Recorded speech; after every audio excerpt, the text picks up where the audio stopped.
Sitting at the nexus between Big Black and an Alan Vega solo record is Uniform's new album Wake in Fright, a slab of aggressive noise rock of the guitar, drums, and distorted vocals variety. There's an old medieval curse which goes, "May you dream of the devil and wake in fright," the superstition being that a dream of the devil is a premonition of doom. Fittingly, an atmosphere of despair and frustration hangs heavy across this record. Vocalist Michael Burden channels stories and situations of breaking resolve in the face of insidious influences, while guitarist Ben Greenberg does his best to overpower him with distorted, brittle guitar. Meanwhile, the drum hits are constructed from samples of bombs and gunfire. Thankfully, this is subtly done, supporting the sound of the album without coming across as tacky or gimmicky. Ultimately, Wake in Fright seeks to orally communicate a sense of chaos and confusion, succeeding and failing in equal measures. It succeeds when it branches out from the standard noise rock templates to create something truly threatening, and make no mistake, there are several high points on this record. Unfortunately, blandness sets in when Uniform retreat into the safety of familiar genre tropes, which happens too frequently to ignore.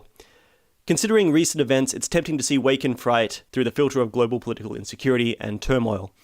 In reality, it probably offers the listener more of a catharsis for this insecurity than it does attempt to directly engage, describe, or critique current events. But such is the universality of noise music, that it can revel in vagary and still be engaging on multiple levels. Aviva. Yes. Like I said, I was definitely surprised by this album because I was expecting sort of the low, grumbly, staticky tones that usually I associate with noise albums. I loved the second track, I believe, the most out of it, especially when it became more of that industrial goth rock. I looked up the group a little bit and I was surprised to see that it's just a twosome, correct? Correct, just two guys. Yeah, absolutely. And I was wondering a little bit what it would sound like if they had maybe a third person on drum, until I got to a track with a more heavy pounding, solid industrial goth rock beat. And I want to say that's probably Bootlicker. Yes, it is. And I completely dashed those thoughts of needing a drummer because I love a good goth club banger. Yeah, his vocals, the lead singer's vocals definitely reminded me of a lot of thrash artists that I've listened to. And I don't know if, this is maybe a chicken or egg question, but Frank Iero, formerly of My Chemical Romance, toured briefly with an industrial metal twosome, which he called Death Spells. And Death Spells and Uniform sound like fraternal bands.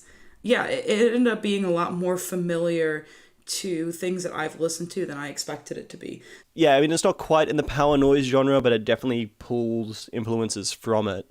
But as a long-time listener of Alan Vega, Suicide, and just a whole lineage of bands that have developed this kind of overly aggressive industrial rock aesthetic, it felt pretty comfortable for me to sit down and put on for a bit. There is a goth club in my hometown, and it's 18 and up, which is rare in the US for I think a club to be successful accepting 18 and ups, because obviously we can't drink until 21. So a club is potentially losing money by letting in younger people, because once they're in, they technically can't buy drinks. Remember when I first turned 18 and I started clubbing, two of my friends were like, "You gotta come to goth night with us." And I was like, what the fuck? Like, I'm a pop punk kid. I'm not going to goth night. I'll get killed in my jorts. But I went, and it was all MSI and A Perfect Circle and obviously Nine Inch Nails, industrial rock, and like cyber goth. And I don't know, it just became this weird passion of mine, almost like a secret passion, where I occasionally take people, I still go when I'm home, and I occasionally take out-of-towners to the goth club, and for me that's a gesture of, here, come look at the secret part of my life, that I like to go wear a weird costume and potentially nipple tape and thrash around to industrial rock. I know, right?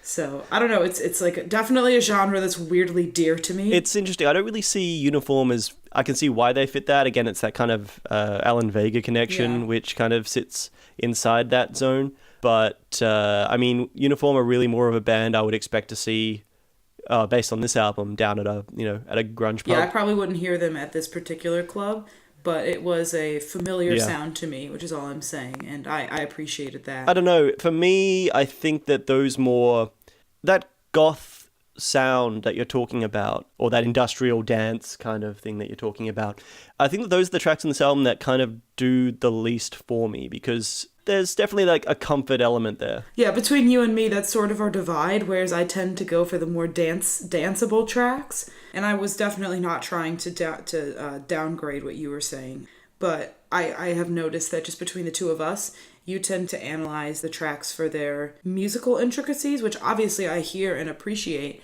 but for me, I immediately attach to the tracks that have a sense of movement. Not that I don't appreciate the other ones, but just, I'm a theater maker and a dancer. Like, I work physically, and when I listen to music, I listen to it for, how can I use this within my own context?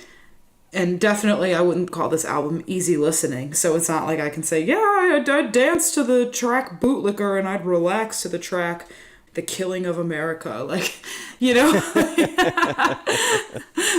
But that's definitely, with the tracks that you said were more derivative dance tracks, absolutely, because I can say, like, oh, that sounded like a little bit of cybergoth. It sounded like, it sounded like something, which I don't necessarily think is a bad thing or an avoidable thing in a lot of cases, but no, you're definitely correct.